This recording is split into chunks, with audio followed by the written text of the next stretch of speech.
3 dimensions.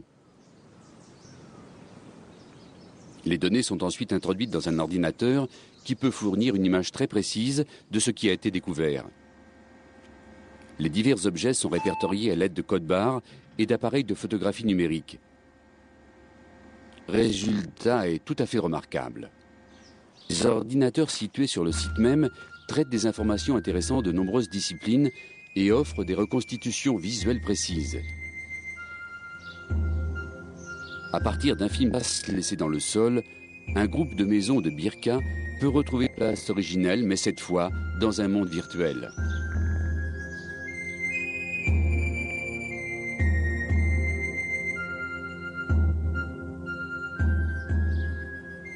Le résultat de ces fouilles a finalement permis de réaliser cette maquette à l'échelle 1/30e. Birka nous est ainsi restituée dans les moindres détails. Cette maquette de 3700 mètres carrés comprend des maisons, un rempart immergé, le port complet avec l'eau et ses bateaux, et enfin les habitants.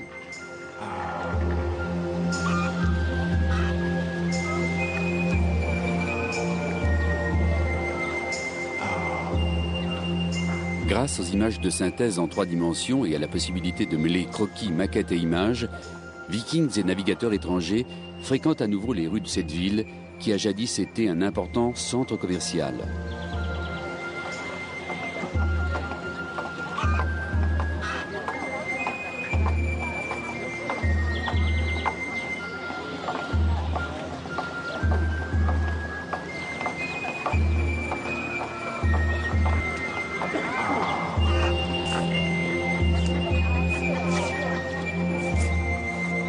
La structure des maisons de Birka était en bois. Celles-ci étaient ensuite recouvertes de planches ou enduites de torchis. Nous le savons grâce aux incendies qui ont dévasté les villes vikings. L'argile s'est alors transformée en blocs de céramique qui ont conservé les empreintes de la paille et du bois. On y a également découvert de nombreux fragments de moules. L'un d'entre eux rappelait le minuscule pendentif en argent retrouvé 100 ans plus tôt dans un tumulus situé non loin d'ici.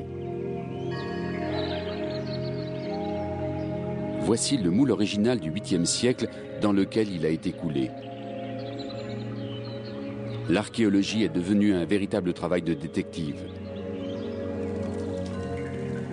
Quelques traces dans un atelier ont permis aux scientifiques de comprendre comment les bijoux vikings étaient réalisés.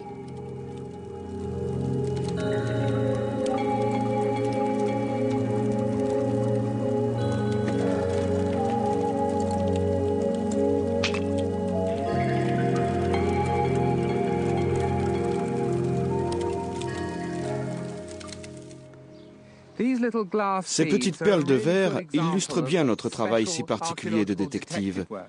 Nous savons qu'elles n'ont été en vogue qu'au 8e siècle. Elles ont été baptisées perles de guêpe, car elles sont faites de verre jaune et noir. Et ce sont le plus souvent des objets de ce type, des petits objets, et non les bijoux massifs en or ou en argent qui nous sont le plus utiles. Ce sont eux qui, comme ce peigne en corne, ont le plus changé au cours du temps. Les peignes datant de la période viking primitive se différencient fortement de ceux de la période moyenne ou tardive. Une fois usés, ils étaient abandonnés. La découverte de petits objets de ce genre facilite grandement le travail de datation des objets plus importants que l'on peut retrouver dans la même couche. Aussi beaux que puissent être ces objets ouvragés, les Vikings sont moins célèbres pour leur artisanat que pour leurs conquêtes agressives. La diminution des ressources agricoles et les pressions sociales internes peuvent bien sûr expliquer ce phénomène. Mais c'est avant tout la quête de l'or et de l'argent qui les a poussés sur les mers.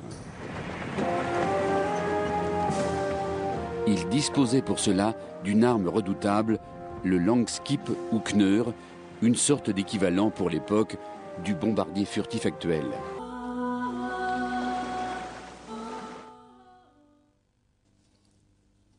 Ce peuple établi sur le littoral a mis au point un bateau rapide, léger et très maniable, avec lequel il était possible de naviguer et d'accoster n'importe où. Un peu comme l'arc anglais, quelques siècles plus tard, le Longskip était la clé de leur réussite. Ces hommes faisaient parfois halte dans des villes comme Birka pour commercer paisiblement, puis repartaient à l'assaut des richesses de l'Europe.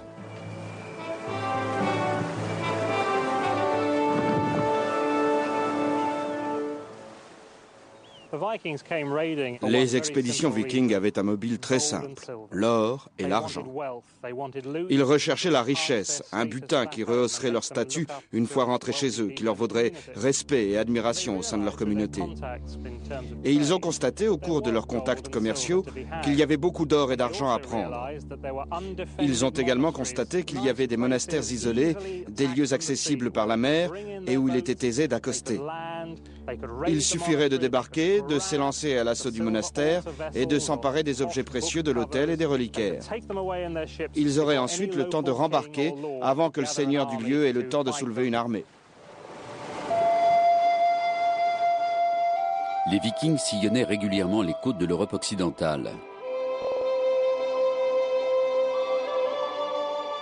Un moine du monastère de Noirmoutier exprime sa détresse face au déferlement viking en France. Le nombre des navires s'accroît. Des Vikings en un flot continu dont l'intensité, loin de se tarir, ne cesse au contraire d'augmenter. Partout, les chrétiens sont victimes de massacres, de pillages et d'exactions. Les Vikings ravagent tout sur leur passage, sans que personne ne puisse leur résister.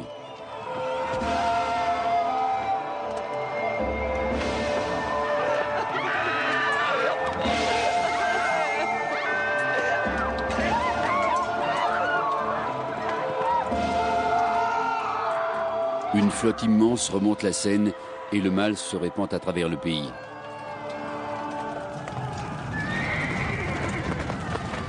Même Paris est assailli.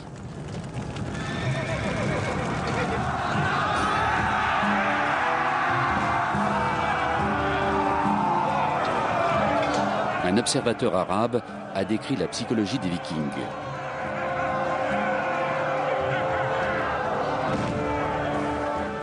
Si certains d'entre eux sont poussés au combat, ils s'y joindront tous. Ils ne se séparent pas, mais restent soudés l'un à l'autre face à l'ennemi jusqu'à ce qu'ils emportent la victoire. Ils allaient même jusqu'à transporter des chevaux à bord de leurs navires pour accroître leur mobilité à terre. Leurs casques et leurs armes étaient souvent inspirés de ceux des autres Européens, mais leur qu'ils maniaient d'une seule main leur conférait un grand avantage. Dans l'autre main, ils tenaient un bouclier ou bien une hache à long manche.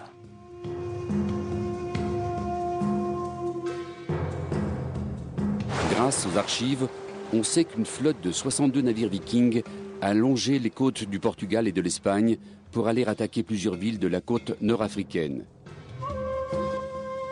Elle a ensuite poursuivi ses pillages en France puis en Italie avant de revenir en Espagne où elle a ajouté l'enlèvement et la demande de rançon à la liste de ses méfaits.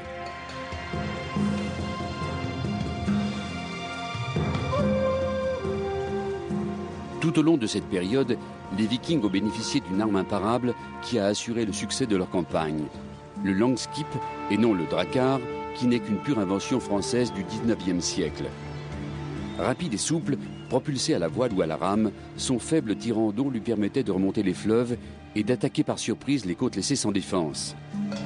Il s'agissait dans son principe d'une barque légère à grande échelle. Elle était pourvue d'une rame gouvernail à tribord arrière et d'une grande voile rectangulaire.